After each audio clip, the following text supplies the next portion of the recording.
La plus grande de nos richesses ne se mesure pas en millions. Nous vous faisons découvrir des ovnis pour vous permettre d'en devenir un, vous aussi. Sportifs, entrepreneurs, artistes, ils nous partagent chaque semaine leurs récits de véritables trésors d'informations.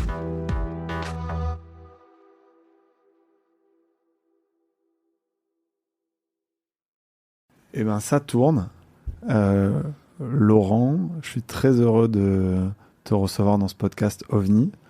On se connaissait par l'intermédiaire de notre associé Mathieu Stéphanie et on s'est parlé il y a quelques mois. Tu as eu la gentillesse de m'inviter en tant que jury sur votre événement, le Summit de Kite & Connect, c'est ça ? Bonjour. Ouais, en fait, tu es venu d'abord à un apéro. Un concours. Alors, tu es venu à un apéro, mais tu es venu à un concours de start-up qui est original puisqu'il s'appelle Pitch on the Beach. Ce qui veut dire qu'on pitch sa start-up dans un cadre plutôt sympa qui est une plage. Et en l'occurrence, la première partie du pitch s'est fait à Station F, mais la finale s'est fait sur une plage au Maroc, à Darla. Magnifique. Et c'est comme ça qu'on a fait connaissance. Mais à ce moment-là, ça dure 4 jours. Il y a 300 entrepreneurs. Et donc, toi, tu es quand même pas mal pris. Et je voulais t'inviter parce que j'ai trouvé un discours que tu as fait lors d'un des talks hyper inspirant. Et je me suis dit, ça vaut le coup que ce discours-là, et en tout cas les valeurs que véhicule Laurent, elles aillent plus loin et qu'on les relaie aussi sur le podcast OVNI, qui est le podcast de notre société de gestion, mais qui est là pour promouvoir l'entrepreneuriat sous toutes ses formes. Je vais pas être très original. Mathieu a cette formule qui marche bien sur Génération Do It Yourself, où il demande tout simplement à ses invités de se présenter. Et est-ce que tu veux bien qu'on commence par là, donc Laurent Witt, et me dire un peu qui tu es, en tout cas comment tu te définis? Écoute, merci de m'inviter, Arnaud. J'ai 52 ans depuis quelques jours. Je suis né en Normandie, donc au bord de la mer. Où ça, tu peux préciser? À Rouen. À Rouen, d'accord. Mais quand je dis au bord de mer, parce que j'ai grandi en fait sur les plages de Normandie, dans les clubs de voile. J'ai passé tous mes étés à Blonville-sur-Mer. D'accord. Que certains connaissent parce qu'il y avait une boîte de nuit connue d'ailleurs. Après, j'ai eu la chance de partir vivre à l'île de la Réunion. Donc j'ai continué. Après une école d'ingénieur, dans les télécoms, je suis parti vivre là-bas et ça fait à peu près maintenant 25 ans que je vis à Paris. Je suis marié, j'ai 3 enfants. Et voilà, ce que moi aujourd'hui, je me définis autour de... En fait, je suis devenu entrepreneur un peu par hasard, dans le sens où j'ai cherché à construire ma vie autour du temps libre, du plaisir, du fun. Et à un moment, c'était pas possible en tant que salarié. Et donc, j'ai décidé que la voie entrepreneuriale, c'était la meilleure façon d'être libre et de choisir la vie que je voulais. Et moi qui n'avais aucune ambition professionnelle particulière, qui voulait juste kiffer, je me suis rendu compte que l'entrepreneuriat me permettrait d'arriver à ça. Donc voilà, j'ai construit des choses qui aujourd'hui font qu'en plus, j'essaie d'animer toute une communauté autour de ça. Et c'est comme ça que tu l'as raconté, ce début d'aventure entrepreneuriale, donc... ce club d'entrepreneurs, ton entreprise, en fait, c'est une agence de voyage, mais ça fait plein de choses à la fois, du network, du business, qui s'appelle Kite & Connect. Il y a 10 ans, personne n'y croyait. Ouais. Tous tes amis t'ont dit que ça ne marcherait jamais. Tu as connu des moments de doute incroyables, tu as traversé le Covid, etc. Est-ce que tu veux bien raconter un peu d'où c'est parti ? Et comment t'es passé de 0 à 300 membres, à un événement, à des dizaines d'événements par an, et comment tu as fait pour transformer effectivement tes passions et certaines de tes compétences professionnelles en entreprise finalement? Alors, je vais faire un petit retour arrière, parce que j'ai pas pu expliquer lors de la conférence, parce qu'on était encore plus timé, c'est que tout ça, effectivement, il y a toujours une raison. Donc moi, j'ai été salarié, mais en tant que salarié, j'ai été dans des grosses boîtes.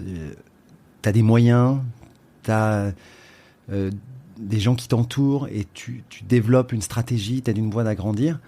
Et puis, pour plein de raisons. Du jour au lendemain, moi, j'ai décidé de devenir entrepreneur et de monter ma propre société. Donc, je suis reparti de ce que je savais faire. À l'époque, j'étais directeur marketing et com dans une grosse boîte. Donc, j'ai structuré avec un associé une première entreprise là-dedans. Et en fait, du jour au lendemain, t'as un savoir-faire, t'as des compétences, t'as un réseau. Mais c'est pas pour ça que tu maîtrises la construction d'une entreprise, comment tu fais pour la créer, comment tu la développes, comment tu fais pour payer tes collaborateurs, comment tu fais pour grandir. Voilà, en fait, tu découvres un deuxième métier. Tu as le métier que tu sais faire et puis tu as un métier qui est entrepreneur. Et donc, la première chose que tu fais, c'est tu te retournes vers tout le réseau que tu as autour de toi, que tu connais. Sauf que ton réseau, il est à ton image, celui que tu as eu pendant 15 ans, c'est-à-dire un réseau principalement composé de gens qui sont des salariés.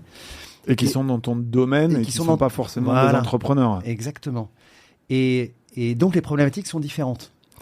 Et les problématiques que tu leur adresses, tu n'as pas forcément de réponse. Donc, tu cherches à te rapprocher de tes pairs. Donc, tes pairs, maintenant, ça devient des entrepreneurs. Toi, ça fait 6 mois, 1 an que tu es entrepreneur, donc tu vas chercher tes pairs. Et donc, tu commences à te dire, OK, je vais aller rencontrer les réseaux d'entrepreneurs. Et je pense que ça arrivait à beaucoup de gens de se dire, tiens, je vais aller rencontrer les réseaux d'entrepreneurs dans tel domaine. À ceux qui font beaucoup de business, donc tu vas voir des réseaux d'entrepreneurs où ça fait énormément de business, très à l'américaine, tu te retrouves dans des petits déjeuners à 7h30 du matin, et là tu vois 15 personnes que tu connais pas qui sont à fond, qui disent ouais, toi tu fais quoi et tout, ah moi je fais ça, moi je vends des assurances bidules, moi je fais ceci, je fais cela, on va faire du business ensemble. Ouais, c'est pas évident. Hein. Ouah, moi je sais pas, on se connaît pas, je sais pas ce que tu vaux, t'as l'air sympa, mais ça me va pas quoi, c'est pas suffisant. Donc, tu fais ce genre de petit déjeuner. Après, tu vas dans d'autres réseaux d'entrepreneurs où là, c'est d'autres types de personnes qui sont là peut-être pour faire la fête, peut-être pour te vendre un truc, peut-être pour... En fait, il manquait le côté fun, le côté sport, la glisse. En fait, soit je suis tombé dans des réseaux très business où on me demandait de faire du business avec des gens que je connaissais pas, soit c'était juste du copinage et il n'y avait pas de côté humain qui me plaisait, soit il n'y avait pas de passion, il n'y avait rien qui animait. Quoi, il manquait quelque chose. Il n'y avait pas tous les ingrédients pour toi et donc tu as décidé de le créer. Mais tu faisais déjà des sports de glisse depuis 20 ans, 30 ans, parce que c'était déjà toute ta vie. Oui, ma passion a toujours été autour de... Quand t'es gamin, j'étais à l'école de voile, après je suis devenu moniteur de voile. J'ai fait de la planche à voile et j'ai suivi tous les champions. J'avais Win Magazine et j'étais fan de ça. Après, le kitesurf, il est sorti dans les années 98, 99. Avec les potes, on s'est acheté ça. On a essayé. On a failli se faire très, très mal. Ouais. On a remis ça dans un placard. C'est ressorti en 2004. On s'y est tous remis à fond. Donc oui, moi, ma vie, c'était autour de la glisse, de la montagne et puis de la mer. Et donc, c'était une passion qui me drivait. Et donc, je monte cette première boîte en marketing et en com. Je suis un peu confronté à des nouvelles problématiques que je connaissais pas en tant que salarié. Je fréquente ces réseaux-là et je me dis, il manque un truc. Et donc, vient cette idée en 2012 de me dire, et si en side project, à côté de ce que je fais, je montais un réseau autour du sport, notamment des sports de glisse et du kitesurf que j'aime, et puis de l'entrepreneuriat. Et donc, c'est là que je commence à pitcher mon truc, tu vois. J'ai ma boîte à Paris, on est 3, et démarre, et fait quelques centaines de milliers d'euros de chiffre d'affaires, mais bon, c'est le début, quoi, tu vois. Et là, je commence à pitcher aux gens que je rencontre. Tiens, je suis en train de réfléchir à monter un réseau d'entrepreneurs. Et la personne y croit. Alors qu'aux US, c'est un truc qui est déjà un peu installé et que ça prend. Toi, depuis 4-5 ans aux US. Tu te déplaces souvent aux US, pareil J'y vais un peu parce que la boîte que j'ai montée en marketing et en communication travaille beaucoup sur le retail. Et on va beaucoup aux US pour observer ce qui se passe dans le retail. Notamment au mois de janvier, il y a un salon qui s'appelle le NRF. Et c'est un rendez-vous annuel. On emmène beaucoup de retailers, on les accompagne, on voit des nouveaux concepts, des nouveaux stores, etc. Donc, je suis proche des US. Je ne suis pas forcément proche du milieu de la tech pure et aussi de la Californie parce que beaucoup de choses... et notamment ce réseau qui est monté par un VC qui s'appelle Bill Tai, est monté en Californie et c'est là que commence à monter la petite graine dans les années 2010 du tiens, si on rencontrait des startups et que ça soit fun, tiens, si on allait faire un week-end kitesurf à Miami, à Hawaï, etc. Et puis là, les VC arrivent et puis ils commencent entre eux à passer des bons moments, quoi. Et puis, finalement, autour de la caipirinha et de la session de surf, ils se disent, tiens, ça m'intéresse ta boîte, etc. Et les premiers invests un peu fun se font dans ces conditions-là dans les années 2005-2010. Donc oui, il y avait ce premier sillon. Et je parle de Bill qui m'a aidé à monter le club quelque part de manière indirecte en m'autorisant.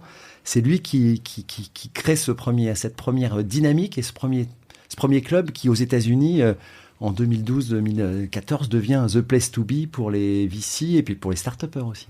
Excellent. Et donc ça, tel que tu nous l'as raconté, alors que personne, effectivement, moi je dis toujours nul n'est prophète en son pays, personne mord à cette idée et a envie de te dire ok, moi je te prends un bungalow, on organise le truc, etc. Tu vois qu'à l'étranger ça fonctionne, en tout cas qu'il y a une initiative qui marche et tu te dis bon ben en fait je vais y aller et puis on verra bien. À quel moment tu as ce point de bascule de te dire bon ben en fait mon side project ça peut peut-être devenir mon projet principal et ça y est je me lance, je fais le grand saut et j'organise mon premier event. Tu sais, tu te fais toujours une idée sur la boîte quand tu la crées ou l'idée que tu as. Tu te dis, bah, moi, je vais monter Kite & Connect, je vais associer kitesurf et rencontres entrepreneuriales. Et donc, tu pitches ça, soit à des gens qui connaissent pas le kite et qui te regardent en disant, c'est quoi le kitesurf ? Ouais. Et ils te disent, mais attends, il y a 12 ans, l'image, elle est beaucoup moins fun qu'aujourd'hui. Les femmes se rendent pas compte qu'elles peuvent en faire. On voit beaucoup les difficultés de s'y mettre et pas tous les côtés fun. Soit les entrepreneurs qui sont là-dedans me disent, en fait, quand je creuse, ils me disent, mais attends, Laurent, on va pas mélanger notre activité pro et puis notre passion pour le kite. Donc là, soit les gens connaissent pas le kite, soit ceux qui connaissent, qui sont entrepreneurs, me disent ah non, mais jamais on mélangera pro et perso, quoi. Jamais. Oublie. Tu sais, ça me fait penser à cette table ronde. Je retrouverai le lien d'un entrepreneur au Web Today à Nantes, ouais, je connais, qui raconte qu'il s'est fighté avec ses investisseurs, notamment parce qu'il allait kiter. Et en fait, il a fini même par quitter la boîte qu'il avait cofondée parce qu'il y a 10-15 ans, c'était juste pas admis du tout qu'un entrepreneur puisse aller prendre 2-3 heures entre midi et 2 pour aller faire du kite. Et donc, sur le côté, je cloisonne et surtout, je dis à personne que je fais du kite et d'un côté, j'ai le boulot et de l'autre côté, j'ai le kite. C'est marrant ce que tu décris parce que je pense que les mentalités ont bien évolué et on s'autorise aujourd'hui à réunir ces deux passions. Mais en tout cas, cette table ronde, elle a je pense, plus de 10 ans. T'as raison, ça a énormément changé. Ça a énormément changé. Le Covid a aidé beaucoup parce qu'on s'est rendu compte que les collaborateurs aussi voulaient faire du télétravail, que mélanger l'un et l'autre. Et puis je pense que dans nos mentalités, on a compris que on pouvait combiner, on pouvait faire des choses sérieuses sans se prendre au sérieux, on pouvait faire du sport et apprendre des choses. En fait, progressivement, à travers Kite & Connect et plein d'autres choses, on essaie de montrer que on peut tout mixer au même endroit et qu'en fait, c'est 1 + 1 = 3. Quoi. Puis les valeurs du sport sont arrivées beaucoup plus dans l'entreprise qu'avant. Mathieu en parle souvent, il dit que finalement, dans certains milieux, les sportifs étaient un peu pas pris au sérieux. Moi, j'ai souvenir de ces discussions avec Taï Chris qui me disait dans les dîners, des fois, on me disait ah ouais, ok, t'as sauté de la Tour Eiffel, bon, bah ok, ouais, t'as gagné les X Games, ok, ouais, génial, bon, et tout. Et en fait. Et alors, tu fais quoi dans la vie ? Voilà, tu fais quoi dans la vie ? Alors que gagner 75 compétitions, être le premier à sortir un double backflip en roller, c'est du boulot, quoi. Et je crois que la Tour Eiffel, c'était 1 million d'euros de levée. Et en fait. Là, maintenant qu'il a une boîte avec laquelle il a levé 20 millions, etc., il a la double casquette sportif, entrepreneur qui s'est...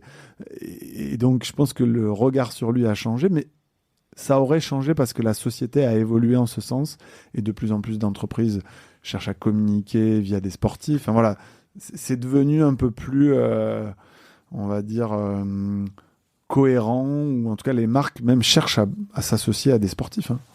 Je vais te répondre à ta question juste après. Donc, du coup, quand il y a 2 aspects. J'ai poussé ce message-là.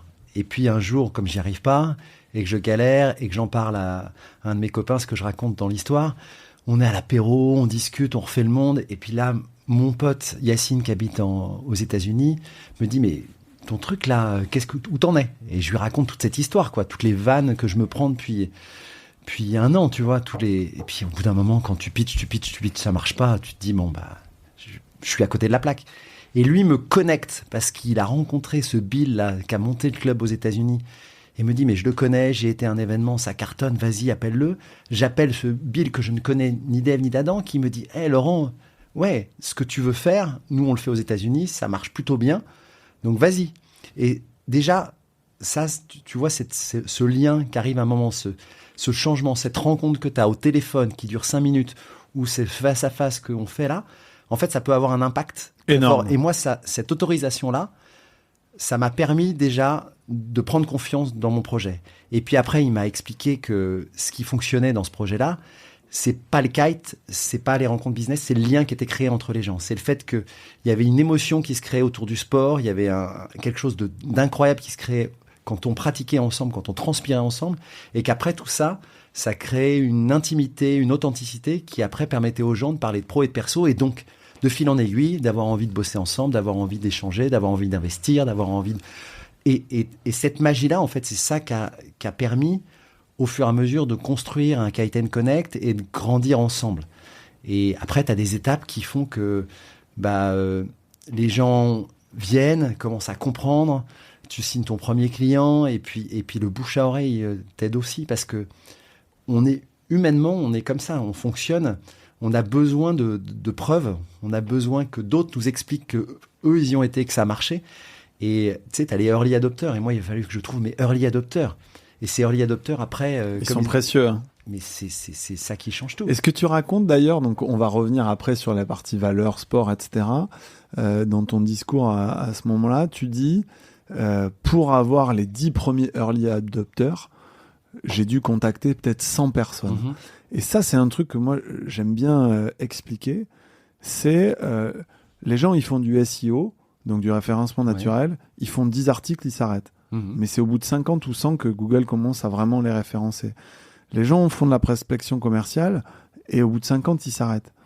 Et en fait, je pense que ce que tu as eu à ce moment-là, c'est le courage et la ténacité de te dire, d'une part, je m'engage, c'est-à-dire que je réserve des logements, etc. Je fixe une date. Moi, je dis toujours qu'à partir du moment où la date est fixée, tu dois t'organiser. C'est comme, tu as une opportunité, tu dis oui, on sait faire ça, et puis après, tu t'organises.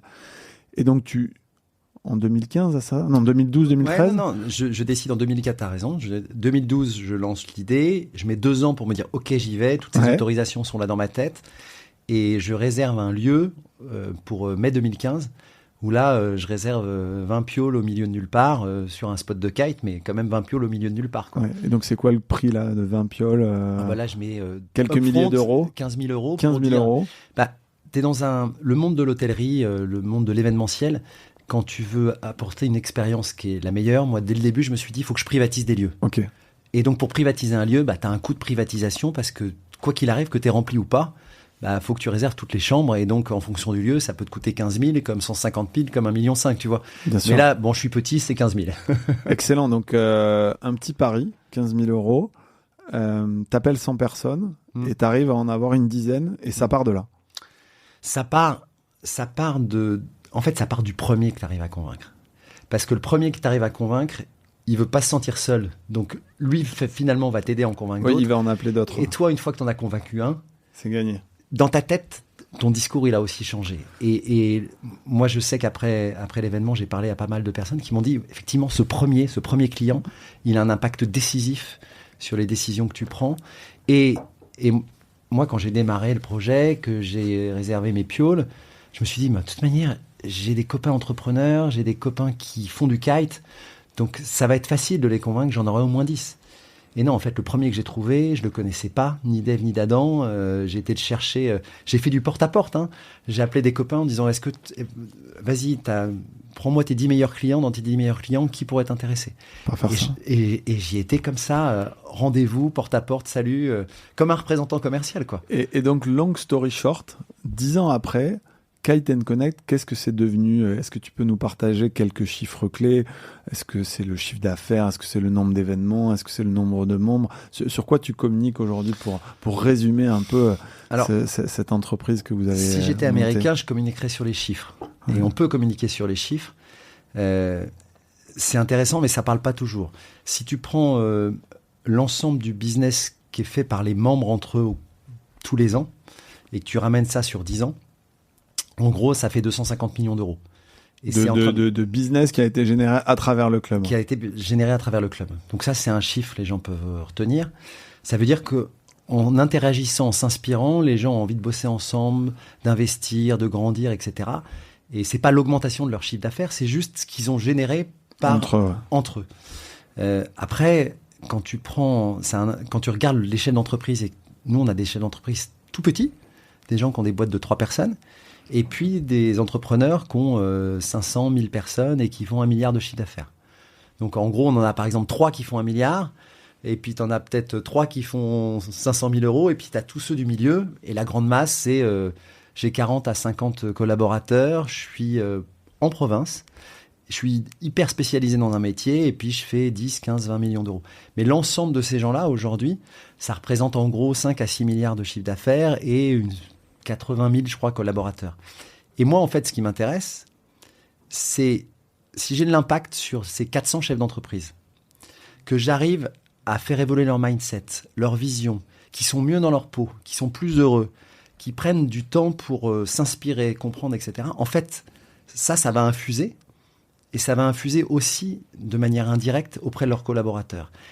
Et moi, ma vision à travers l'expérience que je propose, parce que évidemment, on fait des rencontres business, évidemment, on fait du sport, mais l'idée, c'est quelque part de leur montrer qu'il y a d'autres options possibles, que ce qu'ils ont fait dans leur boîte, c'est sûrement super, mais qu'en fait, ils peuvent aller piquer telle idée-là, telle idée-là, telle idée-là, et que s'ils font tout ça, et ben en fait, ils vont se sortir plus grands et que leurs collaborateurs vont se sortir plus grands, etc., etc. Donc, petit à petit, tu as aussi développé finalement un côté un peu think tank, ou en tout cas, tu as des talks, tu fais réfléchir les gens. Je sais pas si on peut dire ça. Non, mais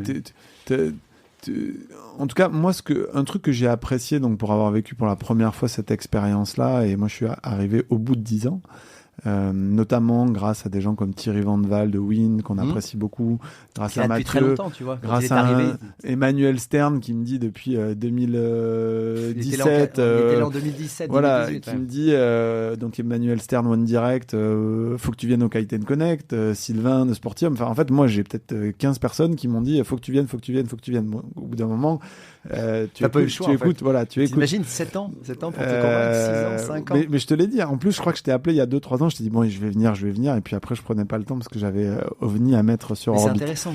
C'est pourquoi les chaînes d'entreprise, au début chez Kite & Connect, je te coupe, mais non mais bien sûr. Au début chez Kite & Connect, je n'avais que des chefs d'entreprise qui venaient en me disant bon, c'est bon, maintenant ma boîte fonctionne, ça va bien, j'ai mis en place un directeur général, machin, j'ai du temps libre, je vais pouvoir venir kiter. Alors, j'étais super content, mais en même temps, j'étais hyper frustré. Parce que je savais que l'impact principal qu'on avait, c'était avant ça. Bien sûr. Pendant qu'ils sont en train de développer leur boîte pour les aider à être meilleurs, etc. Et ce mindset, tu vois, j'aimerais bien qu'on arrive à expliquer à travers les médias, à travers des podcasts, etc., que, en fait, le parcours d'entrepreneur, il faut sortir la tête du guidon dès le début.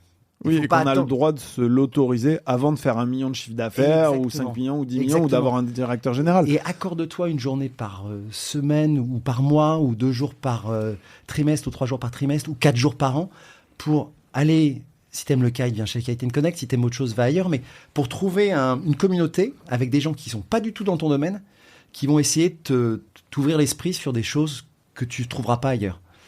Et je suis sûr qu'il y a d'autres aussi Kite & Connect qui existent et qui permettent, si tu veux, d'amener à ça. Je pense que c'est naturellement en train de changer. Je pense qu'il y avait peut-être un côté aussi générationnel où quand tu vois, on parle beaucoup de Gen Z, etc., avec des collaborateurs, des chefs d'entreprise qui rentrent dans des boîtes, qui sont cadres, etc., mais qui ont aussi un autre rapport au travail. Et donc, je pense que c'est en train d'arriver. Super sur la description. Est-ce que juste pour rentrer un peu plus dans le vif du sujet après ton business et ton activité, nous notre job c'est aussi de donner un peu les coulisses de ça. finalement, aujourd'hui, donc, tu as une équipe qui peut varier de 5 à 15 personnes, c'est ça? Pour organiser plusieurs événements, donc des petits événements en France, à l'étranger, un gros événement annuel, des apéros mensuels, des dîners. Comment tu fais vivre cette communauté et c'est quoi ton business model finalement? C'était une grande question parce que pendant des années... T'en avais pas au début? J'en avais pas. J'arrivais pas à gagner de l'argent avec ce business model-là. Et je me suis posé beaucoup de questions, même d'arrêter un moment. Parce que quand tu te prends en plus la crise du Covid, que tu as rapatrié 35 personnes, que évidemment tu as fait partie de ceux qui ont financé ce rapatriement, et qu'en plus tes assurances te disent non mais la clause machin, elle dit attention, catastrophe naturelle, épidémie mondiale, etc. Évidemment ça couvre pas, monsieur. Alors là, bon, c'est toujours l'histoire. Ça, donc pour les gens qui n'ont pas l'anecdote, vous étiez à l'autre bout du monde. Vous étiez un groupe de combien de... On était une 30 ou 35. Une trentaine de personnes sur un événement. Sur un business camp. Et là, Covid, les frontières ferment. Et là, on sait début mars 2020 qu'il y a un sujet. On appelle l'ambassade, on appelle le ministère des Affaires étrangères. Tout le monde nous dit non, vous en faites pas. Si ça part en sucette, on vous appellera, on vous le dira. 2 jours avant de partir, oui, pas de problème. On part, on commence notre événement et au bout de 3 jours, on apprend par les médias que le lendemain, les frontières sont fermées et que voilà, que c'est le bordel. Et en fait, toi, tu es responsable de ce groupe parce que c'est toi qui les as amenés là. Ils t'ont fait confiance. Et donc, tu te dis, bon, on va trouver des avions, mais tu te rends compte rapidement que toutes les places d'avion ont été prises. C'est la première vague Covid. Donc, en fait, tous les messages que tu as de tes proches, parce que chef d'entreprise, famille, machin, etc., tous les messages que tu as, c'est on va tous mourir, c'est la fin du monde, faut rentrer vite, etc. Tu as un groupe qui veut se dealer rapidement, qui veut se dispatcher chacun, parce que chacun se dit, je vais trouver ma solution pour rentrer. Donc, toi, il faut que tu gardes ton groupe homogène. Il faut que tu arrives à trouver une solution, que tout le monde l'accepte et que tout le monde puisse y contribuer. Et là, c'est bon. L'histoire est. Je vais essayer de faire long story short. Il se trouve que dans le réseau, dans mes équipes, il y a quelqu'un qui connaît quelqu'un qui affrète des avions parce qu'il faut avoir le contact. Donc il y a quelqu'un dans mon équipe qui connaît ce contact-là. On l'appelle, on essaie de trouver une solution, on monte la solution. Après, faut dès le début financer ce truc-là. Il nous faut 100 000 euros. Il faut mettre 100 000 euros virés dans 2 heures. Waouh! Tu te rends compte que moi, avec mes 50 000 euros ou mes 100 000 euros de chiffre d'affaires annuel, je ne peux pas le faire. Donc, on trouve parmi les participants quelqu'un qui dit « moi, j'y vais, il n'y a pas de problème. Je fais confiance, j'avance ça. » Et qui, en 2 heures, est capable de faire le virement. Et après, il se trouve que dans mon réseau, j'ai quelqu'un qui connaît au ministère des Affaires étrangères la bonne personne, parce que si tu n'as pas d'autorisation de vol, tu ne voles pas non plus. Et donc, il faut l'autorisation de vol, etc. Donc, on négocie avec l'ambassadeur, etc. 3 choses qui paraissent un peu basiques, mais en temps... parce qu'on était vraiment en temps de guerre à ce moment-là, et ben en 2 jours, on arrive à rapatrier tout le monde. Et la force du réseau et du collectif. Ouais, la force du collectif, c'est incroyable. Et ces moments que vous vivez ensemble, c'est aussi... tu parlais du fait que quand les gens pratiquent une activité sportive, ça crée de la confiance, etc. J'imagine que les 30 personnes que vous avez rapatriées, etc., le souvenir... Elles le gardent pour toute leur vie, ils vont le raconter à leurs enfants, à leurs petits-enfants, et ça les lie aussi de façon très forte à ton club. Ça les lie de façon très forte, et tu vois, il y en avait peut-être une vingtaine qui étaient à l'événement où tu étais, et certains sont liés effectivement pour la vie grâce à ce qu'ils ont vécu, quoi. Et tu parles beaucoup de business émotionnel, et c'est vrai que moi, ce que j'ai ressenti, le fait de, comme tu dis, sortir la tête du guidon, moi, pour partager l'anecdote, je vis au bord de mer quand je suis pas à Paris. Je fais du kite depuis longtemps, mais en gros, depuis 2021, mon kite était au garage et j'avais un seul objectif, c'était OVNI, lever mon fonds, faire mes deals. Et en fait, je me suis pas autorisé une seule fois d'aller faire du kite. Et donc, ça m'a permis de retrouver des sensations, me remettre à l'eau, découvrir des trucs, bénéficier de conseils de coach, progresser, etc. Et c'est vrai que tu t'en ressors un peu grandi et après, tu fais des connexions qui sont assez fortes. Moi, je me souviens de ce discours de Cyril Capitaine qu'on va essayer de mettre dans les bonus de cet épisode qu'on fait tous les deux, de cette jeune fille qui a pitché sur scène, Élise, enfin la rencontre avec Augustin qui nous apprend que en fait il a eu son job chez toi, je sais même pas si tu le sais, parce qu'il a lu la newsletter de Mathieu dans les bons plans. Je trouve qu'en fait on ressort de ce que tu organises avec beaucoup d'émotions, des souvenirs et ouais, comment t'es arrivé justement à petit amener autant d'émotions, proposer des activités, proposer des moments forts, la sunrise, etc. Parce que j'imagine que sur le premier format que tu as organisé, entre le premier format et puis 10 ans après, quand tu as 300 personnes et on va dire ta machine elle est bien rodée, et comment petit à petit tu as rajouté des ingrédients dans ta recette pour faire en sorte que ça devienne ce club que c'est aujourd'hui? Il y a plusieurs... il y a une secret sauce. Bon, c'est très lié à ma personnalité, c'est-à-dire que j'ai pas peur de grand-chose. Donc, à partir du moment où j'imagine, je me dis que ça doit être possible de le faire. T'as pas peur que ça soit un flop j'ai pas peur du truc. Donc, je me dis, tiens, comme Inoxtag, j'ai envie de monter en l'Everest, on va le faire. Donc moi, je me suis dit, je vais monter un club, et puis après, et puis au bout d'un moment, je me suis dit, ok, je vais faire un événement de 200 personnes. Tout le monde m'avait dit aussi que c'était impossible. Je me suis dit, c'est pas grave, je vais trouver la façon de le faire. J'y connais rien, l'événementiel, je viens pas de ce milieu-là, c'est pas grave. Et en fait, déjà, quand tu as pas peur et quand t'as pas les prérequis d'un métier, t'as pas un cadre dans lequel tu t'es out of the box. Et donc, déjà, être out of the box, ça te permet d'imaginer n'importe quoi. Et en fait, il faut un peu de folie. Il faut un peu de folie. Les gens ont envie un peu de folie dans la vie. Et si c'est pas toi qui leur amène la folie, ils vont rester derrière leur écran à voir cette folie chez les autres. Donc, c'est à toi de prendre le risque de leur amener cette folie-là et qu'ils te suivent un peu. Et ce brin de folie, tu l'as toujours eu. Il vient aussi de ta femme, de tes amis. Il vient d'où ce brin de folie? Il vient forcément de ton environnement. C'est intéressant ta question parce que je pense que j'ai toujours cherché à voir les choses d'une manière un peu différente et à me poser la question de si je faisais par la droite au lieu de faire par la gauche, qu'est-ce que ça donnerait? Donc un côté un peu anticonformiste, un petit côté rebelle. J'aime ma liberté, rebelle, etc. que j'ai réussi à contenir quand j'étais salarié, tu vois. Et puis à un moment la marmite est bout et donc tu vas faire ta voie. Mais moi j'ai fait une école d'ingénieur, mais en fait j'ai rien d'un ingénieur, tu vois, et c'était juste des bases, des briques pour me permettre de rebondir sur autre chose. Ce qui est intéressant, c'est d'aller cultiver, tu sais, quand tu regardes un peu les gens qui ont eu un impact sur un peu pas le monde, mais en tout cas qui ont eu un impact, c'est souvent des gens qui se sont posé la question, qui ont été découvrir des nouveaux continents, qui ont été faire des recherches, qui ont pensé différemment, qui, en faisant une recette de cuisine, finalement, on l'ont planté et ont découvert un gâteau ou une nouvelle façon de faire la cuisine.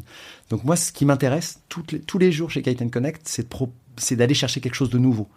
Et tu as fait un B2B cette année, et si tu viens l'année prochaine... Ça sera pas le même? Ça sera pas le même parce que moi, ça m'intéresse pas de faire la même recette tous les ans. Ça m'intéresse. Et donc, comment tu as fait pour changer pendant 10 ans? J'ai testé tous les ans. J'ai fait des conneries. Alors c'est quoi? J'ai recommencé. Ça m'intéresse. C'est quoi les conneries? Les échecs? Les échecs, c'est par exemple d'imaginer que t'es Yann Barthès, que moi je suis Yann Barthès, et qu'une fois par an je peux m'improviser animateur sur un plateau avec des chroniqueurs. Je suis pas Yann Barthès. Les gens que j'ai pris pour chroniqueurs, ils étaient pas chroniqueurs, et donc on a essayé de faire un truc, mais les gens ont pas compris quoi. C'est pas grave. Mais c'est pas. Après, t'as changé. Mais je m'en suis pris plein la gueule surtout. Et c'est pas grave. Donc tu t'en prends un peu et puis t'essaies d'écouter et t'essaies de. Tu t'es planté sur des destinations. Est-ce que par exemple. Ah non, non. Oui, tu te plantes. Tu te plantes sur plein. En fait, le fait de tester à chaque fois des nouveaux lieux aussi, parce que nous on fait effectivement une quarantaine d'événements, on fait des soirées, on fait des dîners. J'ai repris l'idée des dîners de Thierry Ardisson qu'il faisait chez lui, on fait ça chez moi, donc j'invite tous les mois 10 personnes, 10 entrepreneurs chez moi qui se connaissent pas. Et il y a tout un process, ils doivent parler d'un truc, c'est très particulier. Mais en fait, pareil, je les fais sortir de leur zone de confort tranquillement, parce qu'ils sont dans un cadre un peu feutré, mais ça les fait s'ouvrir et voir les choses différemment. Et par exemple, effectivement, on va sur des lieux de kite différents à chaque fois. Tous les ans, je vais dans 2 lieux qu'on n'a jamais fait. Si tu veux aller sur celui-là, c'est cette année et c'est pas un autre moment. Alors c'est compliqué parce que l'expérience, ça peut être meilleure ou elle peut être moins bonne. En changeant de lieu, le vent peut être moins bon, l'hôtel peut être moins sympa, les gens peuvent être différents. Mais c'est pas grave. Est-ce que ce qui change pas, c'est l'ADN, la culture, l'âme que tu as mis en place? Les valeurs, l'ADN, et j'allais te dire, est-ce que l'authenticité. dans tes erreurs, il y a eu des erreurs de casting? C'est-à-dire, tu as vu débarquer des gens, parce que tu vois, cette année, tu avais quasiment un tiers de nouveaux membres, où tu t'es dit, non, là, ça fit pas, je le sens pas. Alors, tu fais beaucoup d'erreurs au début, parce que tu te cherches, parce que tu as besoin de clients, donc tu fais des compromis. Maintenant, j'en fais plus. Je veux plus bosser avec des cons. Je veux plus avoir des cons dans mon club. Et comment tu fais? Alors, c'est délicat, si quelqu'un Je vais les arrive, voir, tu leur dis... En fait, si tu es OK avec ça, ça marche. C'est-à-dire que moi, donc, si un jour tu m'appelles et tu me dis, Arnaud, faut qu'on se voit, c'est que je dois me faire du souci. Non, ça peut être sur le fait que on peut pas s'entendre avec tout le monde. Et en fait, il faut l'accepter. Il faut accepter qu'on est différent et que moi j'aime bien la différence, mais à un moment, si on n'a pas les mêmes valeurs, si on n'a pas la même culture, si tu prends mes collaborateurs pour des gentils organisateurs du Club Med et que t'as pas compris, nous on essaie d'apporter la meilleure expérience, on est là pour t'aider à vivre la meilleure expérience. Mais on n'est pas là pour être le groom qui, tu vois, va le... Ouais, compris. Il y a quelqu'un qui m'a dit l'autre jour, mais est-ce que t'es chef de village au Club Med? Non, je suis pas chef de village au Club Med. Moi, j'essaie de faire en sorte que tu vives la meilleure expérience et je suis avec toi pour t'accompagner, pour créer ce lien et pour faire en sorte que t'aies l'expérience la plus transformante possible. Mais j'ai pas acheté un club, je suis pas l'animateur en chef en train de... Et comme ça n'existe pas, c'est dur parce que les gens n'ont pas de référence. Donc, tu avances. Dans les 10 ans, ce qui était compliqué, c'est d'avancer un peu sans savoir où t'allais. Parce qu'en fait, on crée notre propre chemin. On n'a pas vraiment, comme dans plein d'autres métiers, un référent sur lequel on se dit... Tu peux te dire, bon, eux, ils ont fait comme ça. Donc, en fait, on avance. On a des valeurs. On a la passion. On sait que l'authenticité, ça marche. On sait que c'est quoi les valeurs, si tu devais les résumer? Les valeurs, l'ADN? L'ADN, c'est essayer de réunir des gens qui ont un certain nombre de valeurs, donc l'humanisme, la bienveillance, l'écoute. J'aime bien parler de l'ego parce que souvent c'est quelque chose qui est bien, mais... Qui en ont ou qui en ont pas alors? En fait, qui en ont suffisamment pour être entrepreneur, passionnant, passionné, différent, parce que moi j'aime beaucoup les gens différents, même un peu de folie, et qui en même temps on n'en pas trop pour ne pas parler que d'eux, tu vois, ou ne pas être là. Moi, j'aime bien les gens qui posent des questions, qui s'interrogent, qui sont pas là en train de t'expliquer pourquoi ils sont là. Ils sont là parce qu'ils sont là et... Chacun a ses raisons. Écoute, moi, je te partage une confidence et un échange que j'ai eu avec Thierry. J'espère qu'il m'en voudra pas. Quand j'ai vécu le truc, j'ai dit à Thierry, ce que j'aime bien, c'est qu'il y a 300 personnes. T'as quelqu'un, je vais pas le citer, mais qui a introduit une des plus belles boîtes tech françaises sur le New York Stock Exchange, qui est là. Tu parles avec lui, comme tu dis, discret, tranquille, etc. Et en fait, dans d'autres environnements, ce mec-là, c'est une star, il est intouchable, etc. Et en fait, ce que j'ai aimé, et je l'ai dit à Thierry, je lui ai dit, ce que j'apprécie beaucoup, c'est qu'en fait, il n'y a pas de star. C'est-à-dire que dans les 300, tout le monde est plutôt, comme tu dis, dans ce climat un peu d'écoute, de découverte de l'autre, alors que dans d'autres clubs que tu décris bien, tu peux avoir ce phénomène-là, mais parce que souvent, c'est pas aussi, on va dire, large en termes de population. Moi, j'ai apprécié discuter avec des patrons de supermarchés, des capitaines d'industrie, une chirurgienne esthétique qui voulait trouver 1 million d'euros pour lancer sa clinique. Tout à fait. Je trouve que ça m'a fait sortir aussi de mes levées de fonds, mes startups et la tech, quoi. C'est exactement ce que je veux, ce que je souhaite, c'est que tu rencontres des gens que tu rencontres pas habituellement. Et c'est vrai que quand je rencontre des personnes qui participent, je leur explique toujours que tout le monde est traité de la même manière. Que tu aies 2 collaborateurs, que tu fasses 500 000 euros ou que tu en aies 1000 et que tu fasses 1 milliard, tout le monde est entrepreneur et tout le monde est là pour apporter sa pierre à l'édifice, grandir, partager, etc. Donc effectivement, il n'y a pas de star. Et en fait, si directement dans ton ADN, tu l'expliques à tout le monde, naturellement, ça se passe bien, quoi. Et les gens se sentent au-dessus quand on leur dit qu'ils sont au-dessus. Mais si on dit direct, voilà, ici, là, dans cet espace-temps, là, toi, moi, Thierry, quel que soit notre background, quel que soit notre compte en banque, parce que c'est toujours une histoire de compte en banque, quel que soit ce qu'on a derrière, en fait, on est tous au même niveau. Et moi, je vais, avec mes équipes, faire en sorte que vous soyez tous au même niveau. Et il va se créer des trucs. Il va y avoir cette recette, vous allez avoir un menu, et ensemble, vous allez construire un truc. Et il va en ressortir quelque chose. Quoi, je sais pas. Mais chacun va repartir avec quelque chose et qui va lui être de l'énergie pour certains, une idée pour l'autre. Certains vont repartir avec un mal-être. C'est dur, hein. Certains vont partir en se disant « Putain, mais je me plante, en fait. Ça fait 10 ans, 15 ans, 5 ans, je me plante. Je suis pas dans la bonne direction. Je suis pas dans la bonne direction. » Mais vaut mieux s'en apercevoir. Et donc, tu as des gens qui repartent qui sont... Waouh, qui sont... Mais c'est pas grave. Ce qui est important, c'est qu'il y ait un petit truc qui est fait, qui repartent avec quelque chose de différent. Peut-être, je vois l'horloge qui tourne. On est tous les deux invités au gala Hop d'Annabelle Brouin ce soir. Et on va arriver en retard, on va se faire tirer les oreilles. Olivier, Annabelle, vous nous excusez. J'ai 2 petites questions. La première, c'est, tu vois, moi, j'ai hésité à venir aussi au début parce que je voyage très peu.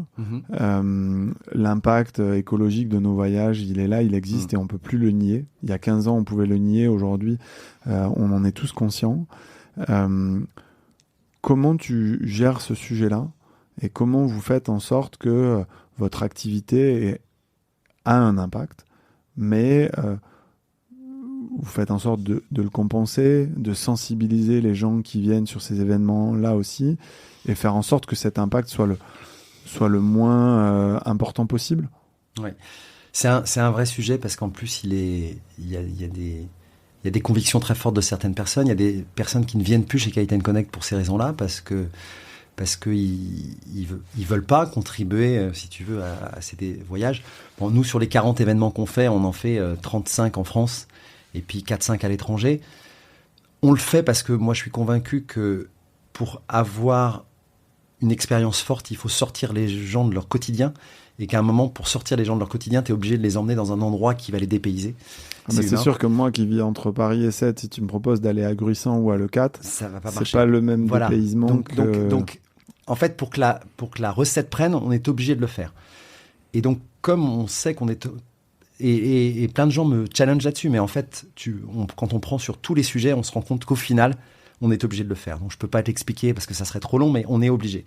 Et donc, du coup, il y a plusieurs façons de le faire. Bon, d'une part, en essayant de contribuer et de compenser. Donc, tu vois, on travaille avec des startups où une partie du chiffre d'affaires est là pour essayer de faire en sorte, je sais pas si dans ta chambre, tu as vu, tu avais un certificat sur un arbre. On plante des arbres, des choses comme ça. ça. Voilà, on plante des arbres. Donc, je dirais qu'on fait quelque part, on fait le minimum syndical.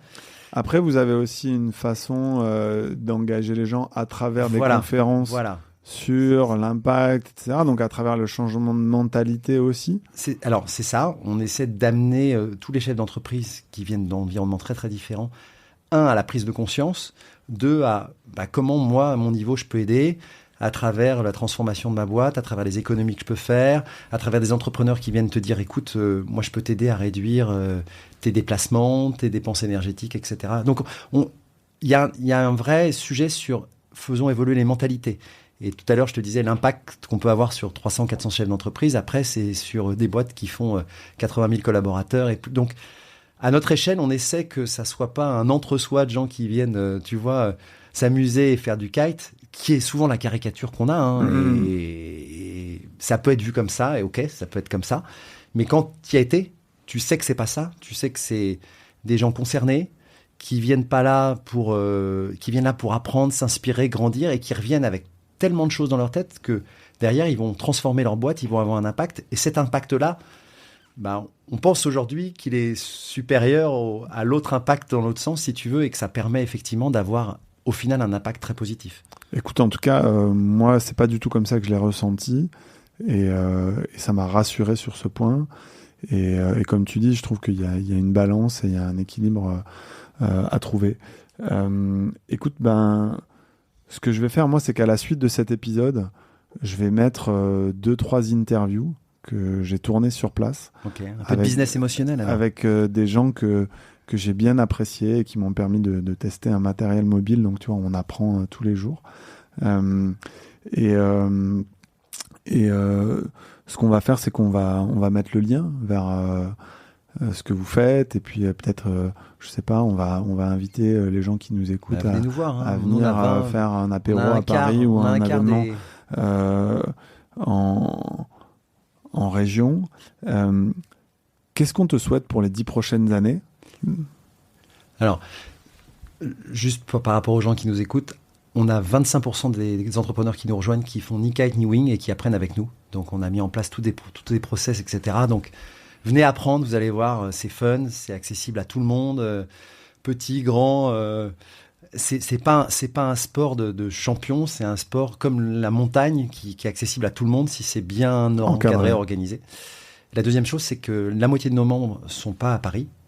Ils sont beaucoup à Lyon, à Marseille, à Nantes, à Bordeaux. La semaine prochaine, par exemple, on fait le Tour de France. Tu vois, t'as une belle parité aussi. T'as quoi, plus de 30% de femmes ? On a un peu plus de 30% de femmes entrepreneuses. Ce qui est rarement le cas dans les clubs business. Ouais.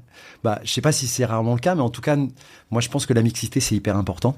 Et on travaille beaucoup dessus. Et donc, pour revenir à ta question, qu'est-ce qu'on souhaite pour les 10 années qui viennent ? Écoute... Que les entrepreneurs, quel que soit leurs âges, se mélangent, se côtoient, soient fiers de ce qu'ils font, et qu'à travers le sport, moi je suis convaincu il y a tout à gagner à mélanger nos vies pro et nos vies perso. C'est-à-dire que, en fait, tout ça maintenant c'est extrêmement lié. Et vouloir tout cloisonner, ça n'a pas de sens. Tu sais, moi, à l'école, j'ai souvenir, on apprenait toutes les matières. Et puis, un jour, il y a un professeur qui m'a dit, mais ce que tu apprends en géographie, ça va te servir en français, ça va te servir en histoire, etc. Et ça a complètement changé ma perception de l'école. Et je me suis dit, mais c'est ça, en fait. Essayer d'avoir cette vue globale. Et à travers Kite & Connect, on essaie aussi à ce que les entrepreneurs aient cette vue globale. Et une idée qu'ils prennent là, qu'ils la ramènent chez eux et qu'ils soient meilleurs parents avec leurs enfants, ou ce qu'ils apprennent en kite, ça leur serve dans leur boîte, parce que tu as plein de comparatifs entre l'entrepreneuriat et le kitesurf. Donc voilà, en fait, nos vies, on peut les changer, les améliorer tous les jours. Et moi, ce qu'on va essayer de faire avec Kite & Connect, c'est continuer, tu vois, à essayer d'évangéliser et d'apporter à ces entrepreneurs un peu d'émotion, un peu de business émotionnel, et puis se faire plaisir, quoi, parce que nos boîtes, on essaie de rendre des clients heureux, des collaborateurs heureux, et il faut d'abord, avant tout, nous être heureux, sinon on ne peut pas y arriver, quoi. Ouais, j'ai beaucoup senti au cours de ces 4 jours passés avec vous cette notion-là de bonheur et de plaisir. Et écoute, en tout cas...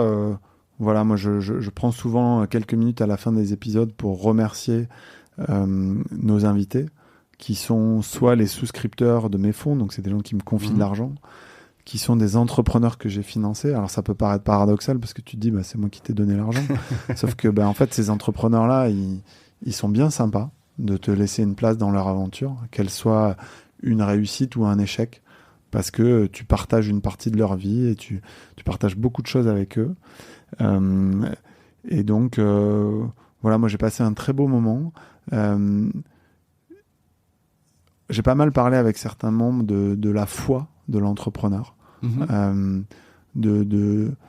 d'avoir cette est-ce que c'est cette flamme intérieure que tu gardes et que tu maintiens. Et en fait, ce dont je me suis aperçu, c'est que l'entrepreneuriat, c'est un parcours qui est long, qui est difficile. Et en fait, je l'ai dit à Thierry, moi je me suis octroyé 2 rewards par rapport à la commercialisation du fonds OVNI et le lancement. J'ai fait 3 jours dans un festival de musique électronique parce que j'adore ça, et je suis venu passer 3 jours avec vous. Sympa. Et en fait, ces rewards-là, ils sont hyper importants. Parce que si tu n'as pas de reward, il y a tellement de souffrance, de labeur, de moments durs, comme tu les as décrits aussi dans l'entrepreneuriat, que c'est difficile de garder cette foi et cette énergie. Et donc, moi, je suis revenu boosté avec des envies, des projets, des choses à faire. Et la preuve, une des premières choses que je t'ai fait, je t'ai dit, bon, Laurent, on n'a pas pu beaucoup se poser ensemble. Reviens un jeudi soir de 18h30 à 19h30, alors qu'on a commencé à 6h du matin, pour passer ce moment-là ensemble et que tu racontes un peu ce que tu as construit. Merci beaucoup d'être venu. On coupe là parce qu'on est attendu et on va se faire tirer les oreilles. Merci d'avoir pris le temps, Laurent. Et puis, à bientôt tout le monde.